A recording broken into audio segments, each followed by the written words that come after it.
on reprend. Donc, on a dit, on est dans le Pardes, Shar Echalot, qui est donc le 24e portique, et on est au chapitre 8. Alors, c'est vrai que les gens m'ont dit, mais c'est un peu compliqué, il y a beaucoup de textes. Mais bon, c'est un sujet complexe, les Echalot, et le Ramak, il a entièrement raison. On ne peut pas avancer sur ce sujet si on ne connaît pas au moins les textes, en tout cas dans leurs grandes lignes. C'est ce qu'on a fait aujourd'hui depuis 7 chapitres, et là dans le 8e chapitre.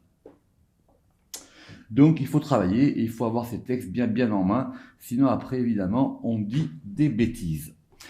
Alors, on a vu la dernière fois qu'il y avait une différence entre les Madourim et les Echalot. On va voir la suite, c'est marqué dans le Zohar que les Madourim et les Echalot, ça correspond à peu près à la même chose. Simplement, les Madourim, ce sont les aspects extérieurs des Echalot.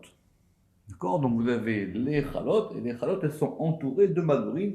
On verra, ça sera marqué plus tard dans le Zohar. Donc, du coup, les 7 Madourim correspondent aux 7 extériorités des 7 palais qu'on a déjà mentionnés dans les chapitres précédents. Et donc, les choses vont ensemble. Et par rapport à la question qu'on avait posée, à savoir, mais comment est-ce que s'effectue la communication ou le cheminement d'un Echal à un Echal, d'un Mador à un Mador, du coup, effectivement, on comprend qu'il y a plusieurs manières. Soit on peut rentrer par le premier Mador en bas, après on rentre dans le Echal et après on va de Echal en Echal, ou soit des fois on peut sortir d'un Echal si on ne peut pas y rentrer, et on va rentrer par un Mador plus haut. Il y a donc plusieurs axes de communication. Le Ramak, il explique, il dit qu'effectivement il y a des possibilités de pouvoir passer d'un degré à un autre degré. Et donc, par exemple, quelqu'un qui va monter jusqu'au 4e Mador, vous vous rappelez que la dernière fois, on avait vu ce 4e, non, nous avons vu le 3e Mador. Par exemple, quelqu'un qui passe dans le 4e Mador, on va lui ouvrir la porte pour qu'il rentre là-bas. Et après, il pourrait être d'un degré à un autre degré. Mais, revenons sur l'équivalence globale. Donc, nous, on a vu la dernière fois, vous vous rappelez, on a vu les 3 premiers Madourim. Quant à la question de la traduction des Madourim, on avait dit, je sais pas, des résidences, ou des habitacles, ou des... en tout cas, c'est Mador, ça vient de Ladour. Ladour, ça veut dire habiter, résider. On ne peut pas traduire non plus par des résidences, parce que la résidence, c'est aussi la shrina. Donc, il faut trouver une traduction qui soit à peu près acceptable. Donc, nous, on reprend. Madura Revia, donc le 4e Mador, ou Atar, c'est un lieu. Denaïr, qui est clair. Vetaman est là-bas. Ou Nehu est la lumière. Les Malaché Ila, pour les anges supérieurs, d'Ibistar Yemina, qui sont du côté droit, ou Pitre Shirata Vesaime, et ils vont commencer leur chant, et ils vont le terminer. Le Ramak dit qu'à partir du 3e Mador, c'est-à-dire à partir donc du 4e, le 4e Mador évidemment ici correspond au Echal Srout, et qui correspond en gros à la Séphira de Gevura. Et à partir de ce Mador-là, on n'a plus accès, les forces extérieures n'ont plus accès, elles ne peuvent plus rentrer, parce que déjà, rappelez-vous qu'on est passé par les Madorim, les 3 premiers, qui étaient des Madorim, on va dire, de purification. Vous vous rappelez, on avait vu que dans le 3e Mador, il y avait le Nahar Dino. Donc tous ceux qui sont passés par les 3 premiers Madorim, maintenant qu'ils sont lavés, qu'ils sont purifiés, à partir du 4e Mador, il n'y a plus du tout d'emprise des forces extérieures. Vela azlin leitabra kahane kadmae.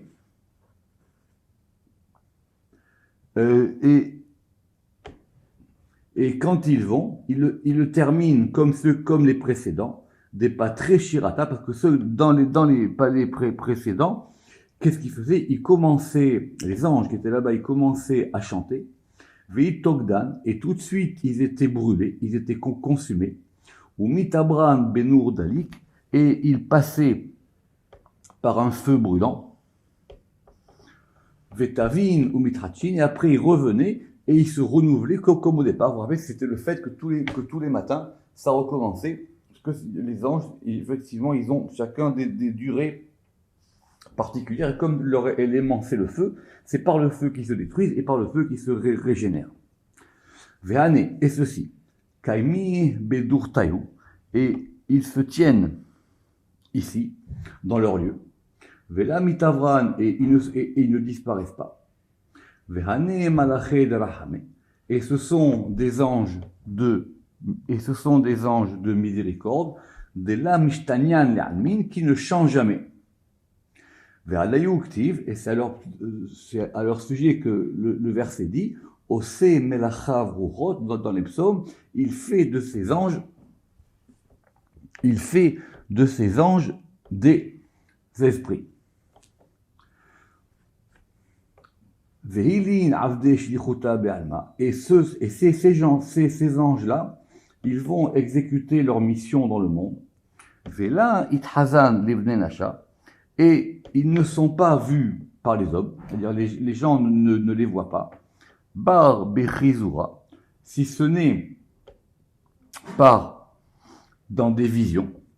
Obesitra Ochara, ou encore par un autre chemin.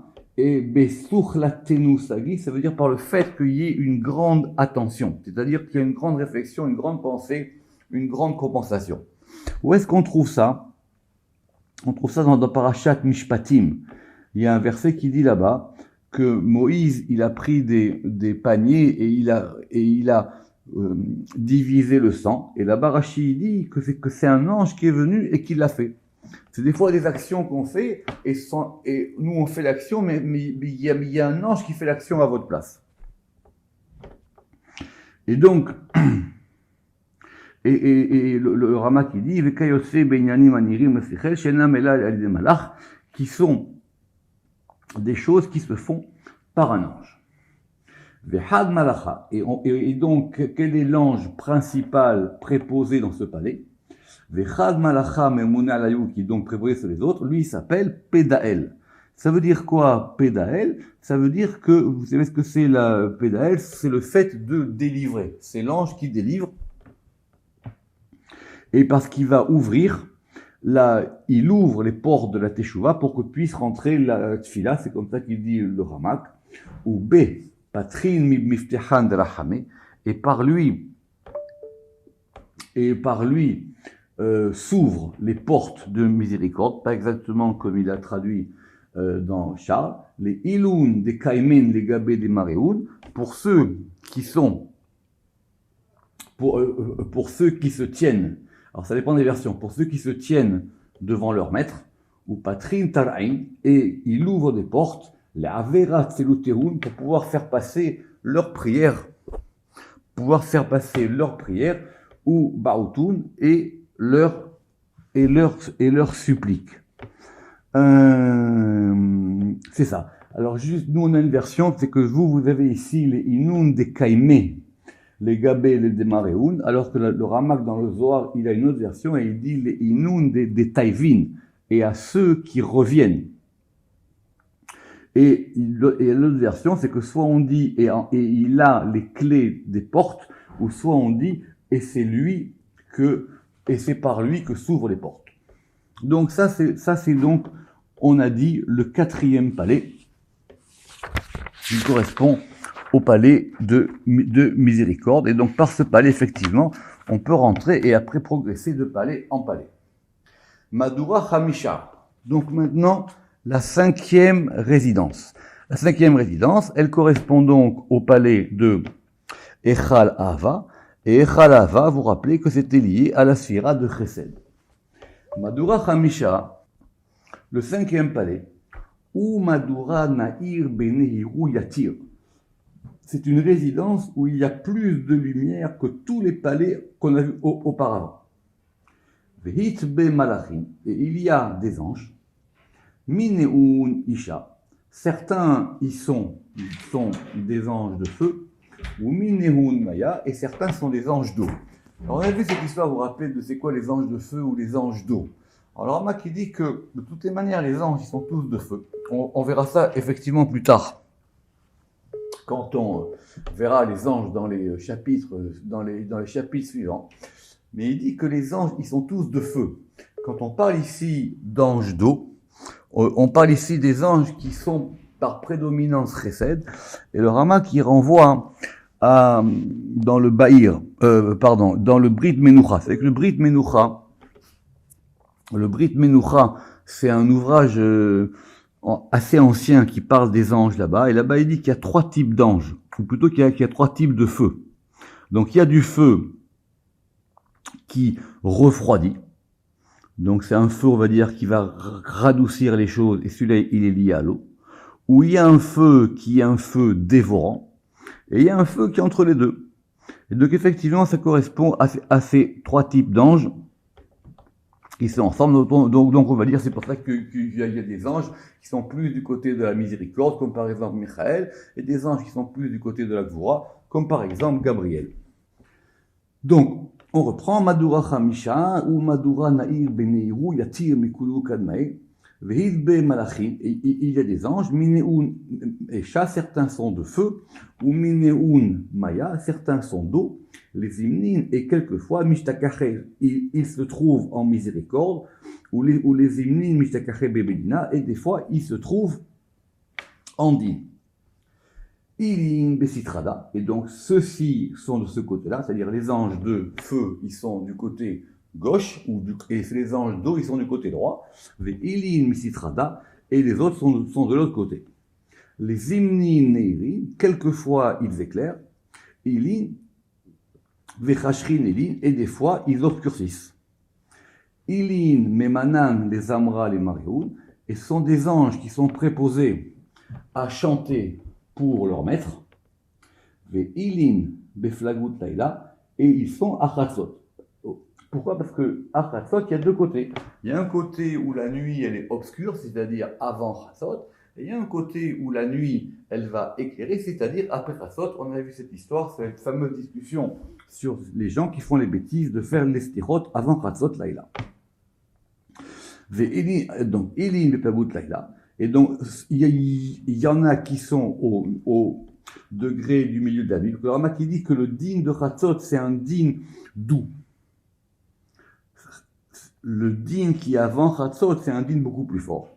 Ve'ilin et les autres, kat salik neura, lorsque va s'élever la lumière. Rappelez-vous quand même que Shachar, ce qu'on appelle Shachar, l'aube, ça vient aussi de quelque chose qui est Shachor. Parce qu'effectivement, l'aube, elle est un peu noire le matin, avant qu'elle s'éclaire. C'est ça la différence qu'il y a entre Alot HaShachar et le commencement du jour. C'est pour ça que la discussion, vous vous rappelez que sur Alot HaShachar, on en a parlé il y a quelque temps, c'est à partir du moment où on ne peut pas distinguer le fil noir du talit. Le talit, il a un fil techelet, donc il y a un fil foncé qui n'est pas noir, qui est évidemment d'un bleu, on va dire un bleu nuit. Et quand on peut le distinguer du fil blanc, là effectivement le jour a commencé. Et comment s'appelle le préposé principal de ce palais? Et lui s'appelle Kachiel. C'est quoi Kachiel? C'est-à-dire c'est celui qui va sanctifier. Alors Rama qui dit, mais si on a dit qu'il y avait des anges à droite et des anges à gauche, pourquoi est-ce qu'il y a un seul préposé? Alors il dit parce que lui effectivement il a les 2 aspects. Parce qu'il dit que Kachiel, il est donc moitié feu et moitié eau. D'accord? Im elou, ve'im elou, et donc c'est lui qui est Mekadesh, qui sanctifie. Kad itpalig laila, lorsque la nuit va se diviser, Ve'ita rucha de Safon, et que va s'éveiller le souffle du nord. Tout le monde sait qu'effectivement l'histoire, que c'est l'histoire du roi David. Le roi David, comment il savait qu'il y a Chatzot? C'est qu'à Chatzot, il y a un petit vent du nord, et ce petit vent du nord, c'était lui qui soufflait sur les cordes de la harpe de David, et il savait que c'était le moment de Chatzot. Que c'est effectivement ce moment de Gvoura, mais c'est une Gvoura rafraîchissante. C'est le vent qui commence à rafraîchir la nuit. Et donc, ce moment de Chatzot, c'est connu que c'est Koucha Berechou, et le Saint béni soit-il, Athé, il vient, les Ishtash'a im Tzadikaya, et il vient pour être Mishtash'a avec les Tzadikim. L'Ishtash'a, on a déjà parlé, mais on fait plus de révision. Il y a deux traductions. Soit le Saint béni soit-il, il vient pour discuter avec les justes, soit il vient pour se délecter avec les justes, ou ça, dans le jardin d'Éden. Beginta d'Éden. Alors, Kedin, Ruach Tzafon. Alors maintenant, ce vent du nord, Akish, et donc, il va frapper plus fort, ou mater les Élines, et il va atteindre ceux des Maménins, des Plagout Taïda, et il y a ceux qui sont préposés à Chatzot, les Zimra, pour pouvoir chanter, Vekuleu Mezamerin, et tous ils vont commencer à chanter, ou Pitrin Shirata, et ils commencent leur chant. Rappelez-vous, on a vu un Zohar sur les différents chants des anges pendant la nuit, selon les différents moments de la nuit. Vekada Tetzafra. Et lorsque va venir le matin, ou Mitraber, et que va se lier, Kadruta Tetzafra Beneura, c'est-à-dire ce que je vous disais, et que maintenant va se lier l'obscurité du matin avec la lumière. C'est ça l'histoire de Shachar, c'est de Shachor. Kedin, Kuleu, Achoranin. Alors donc tous les autres, Amre Shirata, ils vont maintenant commencer à entonner un chant, Vekol Choverakia, ainsi que toutes les étoiles du ciel. C'est vrai que si le moment de Chatzot, c'est un moment important, le moment de l'aube, c'est aussi un moment très important. Ce moment-là, où le jour, il se lève, et à ce moment-là, c'est aussi un moment important pour faire des prières, etc. Pas autant que Chatzot, mais c'est aussi un moment important, on l'apprend en tout cas de ce Zohar ici. Vekol Share Malachin Deltata, et tous les autres anges d'en bas, mais Saïl Nun, il les aide. Parce que n'oubliez pas qu'ici on est au 5e palais, donc il y a des anges au-dessus et il y a des anges en haut.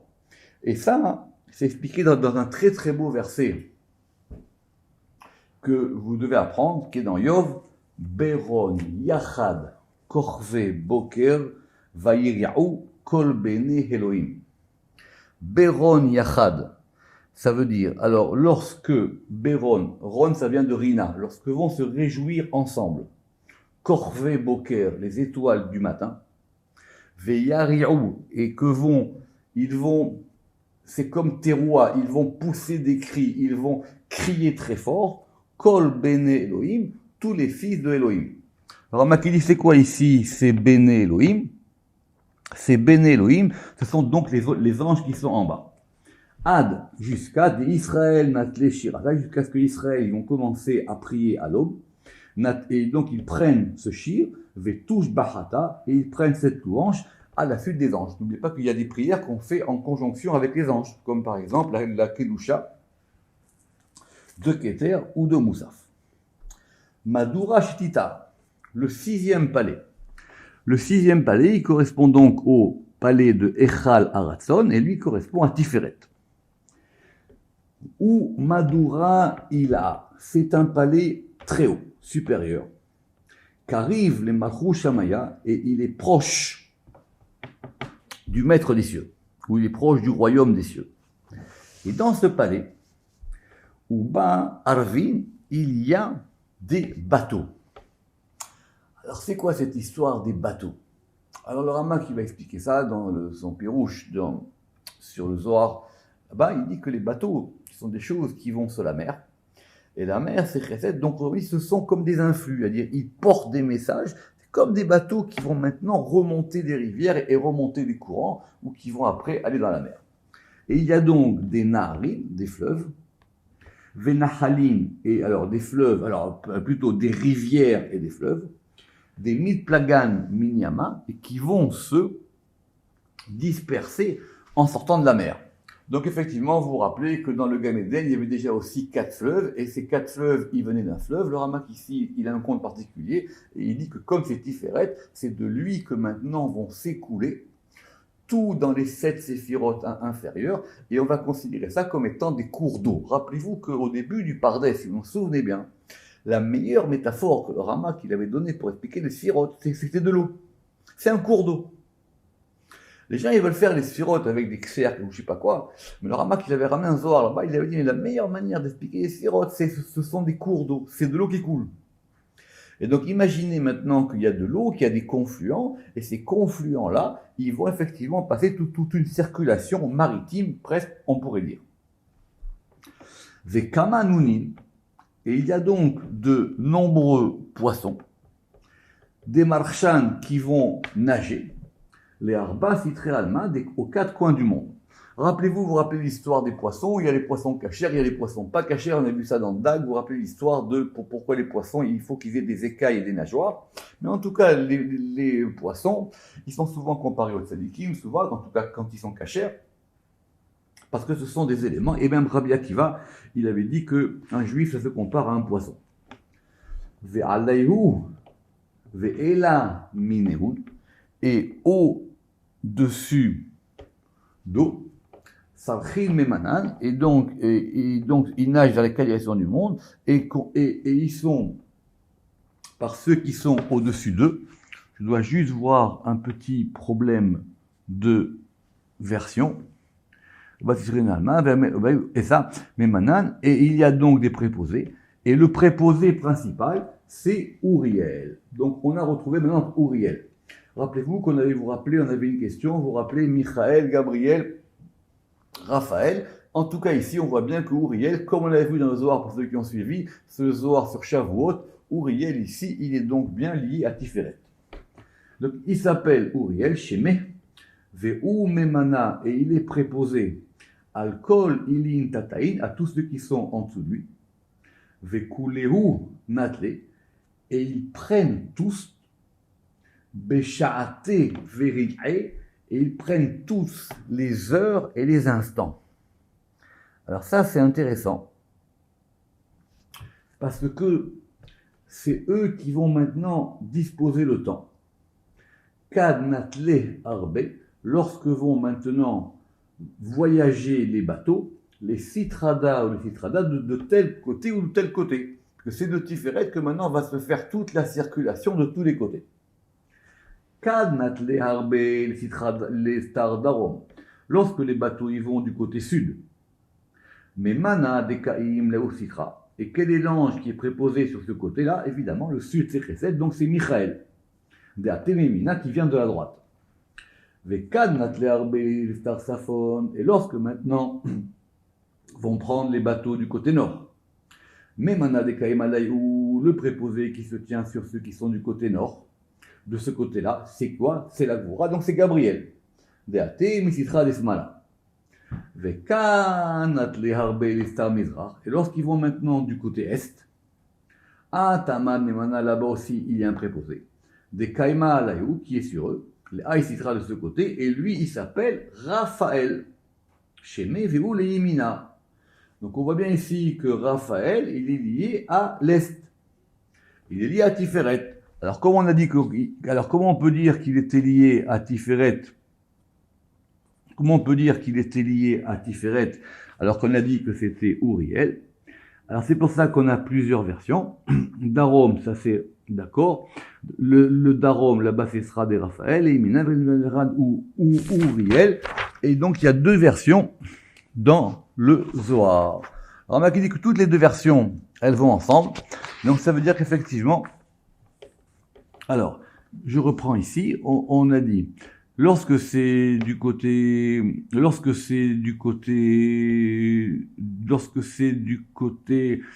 ah c'est ça, alors le Ramak il a une autre version, il dit que quand c'est du côté est, c'est Michaël, quand c'est du côté nord, c'est Gabriel, quand c'est du côté sud, c'est Raphaël, et lorsque c'est du côté ouest, c'est Uriel. Et ici, on a l'autre version. Lorsque les bateaux ils vont du côté ouest, et là-bas, le préposé qui se tient là-bas, il s'appelle Uriel ou Raphaël, et Shemé Veou les battra, et lui il est ce qui est en dernier. Donc vous voyez bien que cette histoire des anges des quatre côtés, c'est pas aussi simple que ça. Bon, le Ramak il a un développement assez long. Il dit que tout ça peut se comprendre d'une seule main. Donc maintenant, septième Madura qui donc correspond au septième palais. Et donc, quel était le septième palais? Vous vous rappelez qu'il s'appelait le Echal Kodesh Kodashim. Alors, si vous tenez à voir ça en termes de Sphirot, le Kodesh Kodashim, comme il y a Kodesh c'est 1 et Kodashim c'est 2, ça correspond à 3 Sphirot, ça correspond donc à Keter, Chochma et Bina. Celui-là, c'est un palais évidemment le plus haut possible, sur lequel on n'a pas accès. Donc on sait peu de choses. Où Madura il a, c'est un palais qui est au-dessus de tout. Vetaman, et là-bas ne se trouve, la Ishtakehu, Bar Nishmateun de Tzadikaya, ne se trouve que les âmes des justes. Le Ramak dit, de là on apprend que les justes, ils sont supérieurs aux anges. Parce que dans ce palais là-bas, il n'y a pas d'anges.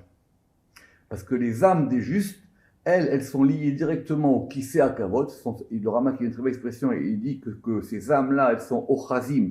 Ça veut dire, elles saisissent le trône de gloire, ou le trône d'honneur. Et donc, c'est encore au-dessus des anges. De là, on apprend que même les hommes, ils sont toujours au-dessus des anges, quand en tout cas, ils font ce qu'il faut.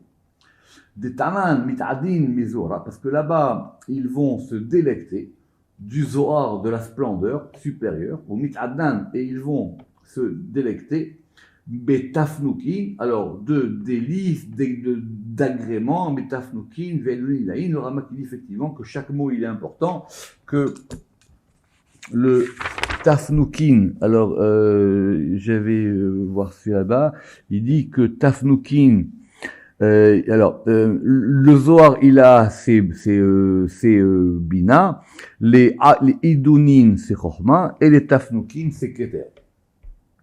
Vetaman, et là-bas, ne se trouve la Ishtakahu, Bar Inun Zakain, que ceux qui sont méritants.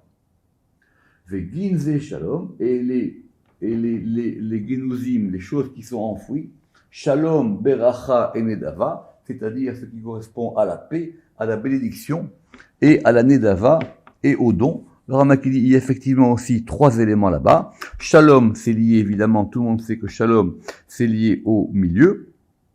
Beracha, c'est à droite. Et Nedava, c'est du côté de la Bina. Kedi, alors, ou les Eretz d'Iltata.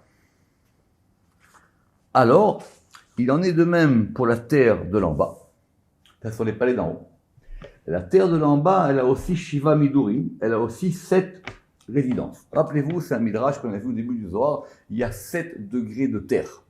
Vous vous rappelez que le Zohar, il avait ramené qu'une fois un homme était sorti, que le roi Salomon, il a vu un homme qui avait 2 têtes. Alors il voulait savoir et cet homme qui a eu 2 têtes, il a eu un fils et il voulait avoir un problème d'héritage, il a dit est-ce qu'on lui coupe la tête ou pas, ou est-ce qu'on va 2 parts d'héritage, et il y a un midrash qui dit qu'il y a 7 degrés de terre, vous vous rappelez 7 degrés de terre, vous vous rappelez Eretz, Tevel, etc., jusqu'à Noshia, et 7 degrés de terre, et il dit que là-bas, si vous aimez ce genre de midrashim, dans un, les gens, ils ont 7 têtes, après ils ont 6 têtes, 5 têtes, 4 têtes, 3 têtes, 2 têtes et 1 tête, et ça correspond à tous ces degrés, et lorsque Adam Arishon, il a fauté, il a été exilé de terre en terre en terre, et il a été dans tous ces éléments-là. Ou Bekou c'est ce qui a marqué ici, et ou Bekou et dans tous ces degrés de terre, Idzinin, il y a des espèces, Bechezou, Bnenacha, qui ont des apparences humaines. C'est l'histoire des plusieurs têtes. Ils ressemblent à des hommes. Pas exactement des hommes comme chez nous, mais ils ont des ressemblances humaines. Vekulehu Modan, et tous, ils remercient, ou Meshabechan, et ils louent le Saint Béni soit-il. Velet man de Yadé, les miflahle, mais personne ne sait servir Dieu. Kedaka Yehout, comme il se doit, que inund be Madura ila, que ceux qui sont dans le Madura supérieur, c'est-à-dire les hommes, c'est-à-dire nous qui sommes sur le degré de terre. Ve inin hazan yikare, et il montre la gloire, les miflahle, pour pouvoir le servir c'est avec les actes, ou kedaka hazé comme il se doit, ou shabahale, et pour pouvoir le louer, c'est-à-dire par des paroles, ou l'ishtamouda et connaître sa gloire, c'est effectivement l'étude des secrets de la Torah. Et ce monde-là supérieur, qui s'appelle Tevel, donc il y a 7 degrés de truc, la Kaima Bekiume, et il ne se tient dans son maintien, et là Begine und et Tzadikaya, que pour les justes, parce qu'ils ont des corps saints, des Inun Gufin Kadishin, qui Ravnade, là sur le modèle de l'en haut. La Kaima Haou Madura Shivia, et donc ne se tient cette 7e résidence, et là les Nishmateun et Tzadikaya, que pour les âmes des justes. Achinami, et aussi, Aïmadura Shivia, cette 7e résidence d'en bas, la Kaime, elle ne se tient que pour les résidences des justes, les Me'eve Kulechad, pour que tout soit un, Kegavna Deda, pour que tout soit l'un sur le modèle de l'autre. Alors, Mac dit, qu'est-ce qu'on a gagné ici à nous parler des corps des justes et à nous parler des âmes des justes, parce qu'il dit qu'effectivement, là-bas aussi, il y a de quoi aussi nourrir le corps des justes, donc il y aurait effectivement peut-être des animaux, etc. Fin de la citation du Zohar. Je rajoute quand même une phrase qui va nous permettre de comprendre beaucoup de choses, et cette phrase, elle est dans le Zohar là-bas, il y a marqué « Vetachazé », viens et vois. Amar Rabbi Shimon il a dit, Shiv'a Madurin, c'est 7 résidences, Inun de Kamran dont on vient de parler, parce qu'après le Zohar là-bas, il va enchaîner sur les 7 palais, les 7 échalot, ou Bego, à l'intérieur, c'est déjà qu'on apprend, à l'intérieur de ces résidences, là, Ichiva Echalin, il y a les 7 palais. Donc, je répète, les palais sont à l'intérieur des résidences. Comment le Ramak maintenant va nous expliquer brièvement ce soir? Et donc on a dit en haut comment c'est quoi la question à dire, mais on ne comprend pas quelle est l'équivalence entre ces palais et ces résidences. C'est très simple. Parce que les palais, Aniskarim qu'on a mentionné là, c'est-à-dire dans les 7 premiers chapitres, Pnimiut, ils sont l'intériorité du palais, Ve'arouar et l'esprit à Pénimi intérieur du palais, Ve'zeu ou Aechal Be'atmo, et c'est ça qu'on va appeler le palais. Ou Mashemana, Gimel, Echalot, Rishonim, Shem Christonim, Ken ou. Effectivement, et quand on a dit nous que dans les 3 premiers palais qui étaient extérieurs, il en est de même. Et là-bas, on a expliqué dans le chapitre, vous vous rappelez, le chapitre 1, 2 et 3, c'est-à-dire les 3 premiers palais de bas en haut. Chez Amalachim, parce que là-bas, il y a des anges. Omdim ou Machlizim, parce que ces anges-là, ils se tiennent et ils vont annoncer au degré extérieur et ils vont leur faire connaître. Et c'est quoi ce principe? C'est le principe de l'intériorité et l'extériorité. D'où on apprend ce principe de façon générale? On va l'apprendre, par exemple, des Lévim. Les Lévim, ils étaient où placés dans le camp d'Israël? C'est marqué dans la Torah, en Bamidbar 1.50, Vesaviv la Mishkan Yahanu. Les Lévim, ils résidaient autour du Mishkan. C'est le côté extérieur. C'est eux qui font la jonction entre l'intérieur et l'extérieur. Et même, c'est marqué dans les psaumes, un très beau psaume, Vesaviv les Shaim Yitalachun, que les justes, ils vont être autour des Réchaïm. Pourquoi autour? Il y a un Midrash qui raconte qu'effectivement, quand ils vont monter, ils vont voir les Réchaïm qui sont au Guiina, mais eux, ils sont autour d'eux et ils disent regarde tout ce qu'ils ont fait et ce à quoi on a échappé. C'est la reine. Mais les Krovim et les et donc c'est pour ça qu'ils sont proches d'eux. Et donc ils sont Saïm, ils sont donc intermédiaires entre la Kedusha et la Touma. Très bien. Ah, et quand on a parlé, nous, si vous en souvenez, ça c'était le cours de la semaine dernière, qu'on a dit que dans le 3e palais, on a un ange qui s'appelle Samer Mem avec Aleph Lamed. Enzeminatema, il dit ça, c'est pas en difficulté, parce qu'on nous a déjà appris, littéralement, on nous a déjà raconté que cet ange de Samer Mem, c'était un ange qui a fauté. Et avant qu'il faute, qui kodem het adam arishon aya Samer Mem echad min sérafim. Parce que donc avant que lui fasse fauter l'homme, vous vous rappelez que c'est lui qui a fauté l'homme. On a vu dans le Zohar, vous vous rappelez que lui il est sur le serpent, etc. Ils sont 2. Et lui, avant d'avoir fait fauter l'homme et donc lui-même de descendre, Et lui, c'était un saraf, il faisait partie des séraphim, et il avait Baal Shesh Kanafaim, et il avait 6 ailes, ou Marad Beadonav, et il a donc, mais malheureusement, il a trahi son maître, Adbo Yomo Yom Pekudato, qui vaut Yavo Velo Yacher, et jusqu'à ce qu'effectivement vienne le moment de son jugement, c'est un pasouk. Et c'est comme ça, conclusion, et c'est comme ça que l'a expliqué Rabbi Shimon Bar Yochai, dans le Tikkun HaZohar, She'aechalot em Sheva Besheva. Les palais, ils sont 7 dans 7, c'est-à-dire 7 dans 7. 7 Echalot dans 7 Madorim. Qui Sheva Echalot Mashpi'im Besheva Echalot. Parce qu'il y a donc 7 palais qui vont influer dans 7 palais. Autrement dit, Madorim, c'est aussi palais. Donc des fois dans le Zohar, on l'appelle Madour et des fois on l'appelle Echal. Et là, Moach Le'ele Kasher Nevaya, simplement il y a un qui va correspondre à l'aspect extérieur et l'autre qui va correspondre à l'aspect intérieur, c'est ce qu'on appelle le Moach, voire l'article Moach.